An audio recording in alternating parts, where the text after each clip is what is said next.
ବେକାରୀ ସମସ୍ୟା, ଦାଦନ ଲୋକ ବେକାର ସମସ୍ୟାରେ ପାଠରେ ପଢିକି ବେକାରୀ ସମସ୍ୟା ହେଇକିରି ଦାଦନ ଯାଉଛନ୍ତି।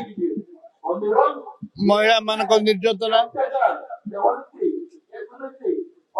ଯେମିତି ବାପା ପୈତୃକ ସମ୍ପତ୍ତି ଭଳି ରାଜ୍ୟ ସରକାର ଗରିବ ଲୋକଙ୍କ ଟଙ୍କାକୁ ଭରଞ୍ଚାଲ, ପ୍ରତ୍ୟେକ ଜାଗାରେ 30 ରୁ 35% ପିସି, ଆଜି ଚାଷୀ ଆତ୍ମହତ୍ୟା, ଯୁବକ ଆତ୍ମହତ୍ୟା, ନାରୀ ନିର୍ଯାତନା, ଘରେ ଘରେ ଚାରିଆଡେ ବିହାରୀ ଭାଟି ମଦର ପ୍ରଚାର ପ୍ରସାର ଏବଂ ପ୍ରତ୍ୟେକ ଦିନ 7 ଜଣ ମହିଳା ରେପ୍ ହେଲେ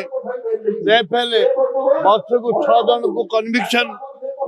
ଏ ରାଜ୍ୟ ଅପାରଗତା ସରକାର, ତୁରନ୍ତ ନବୀନ ବାବୁ ଇସ୍ତଫା ଦିଅ। ଆର ଦାବି ହଉଛି ଯୁବ କଂଗ୍ରେସର।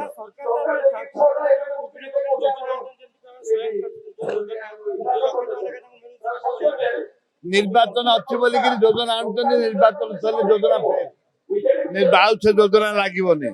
ଏବେ ନିର୍ବାଚନ ଅଛି ବୋଲିକି ଯୋଜନା ଆସିଛି, ନିର୍ବାଚନ ସରିଲା ଯେମିତି ବିଜୁ ଗୁଣ୍ଡା ବାହିନୀ ପିଠା ମିଠା ଗିଠା ଯୋଜନା ମାନେ ଆଣିଥିଲେ, ଠିକ ସେଇପରି ଯୋଜନା ମାନେ ଦିନକୁ 2ଟା ଲେଖେ ଯୋଜନା 50ଟା ଯୋଜନା ଘୋଷଣା କରୁଛନ୍ତି। ତାପରେ ମାରିକିରି ହାରିକିରି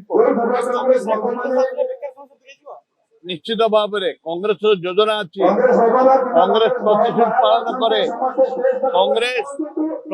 ପାଳନ କରେ। କଂଗ୍ରେସ ଦେଶକୁ ସ୍ୱାଧୀନତା ଆଣିଥିଲା। କଂଗ୍ରେସ ହଉଛି ମୁଖ୍ୟ, ଏମାନେ ଦଲାଲଗିରି କରନ୍ତି।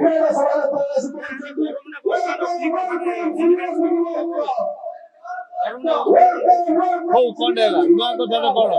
25 ବର୍ଷର ସରକାର ବରମୁଣ୍ଡା କରିଥିଲେ, ଘୋଷଣା କରୁଛନ୍ତି।